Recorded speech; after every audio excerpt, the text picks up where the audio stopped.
नमस्कार. भारताच्या ग्रामीण भागात बदल घडवणं हे काही सोपं काम नाहीये, बरोबर? पण एक अशी संस्था आहे जी शेतकऱ्यांना फक्त मदत करत नाहीये, तर त्यांना खरोखर सक्षम बनवतीये.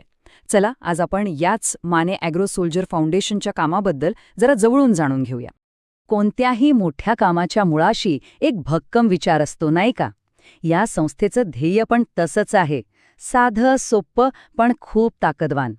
शेतकऱ्यांच्या हातात खरी ताकद द्यायची आणि असं भविष्य घडवायचं जिथे शेती फक्त जगण्याचं साधन नाही, तर एक समृद्ध जीवनशैली असेल.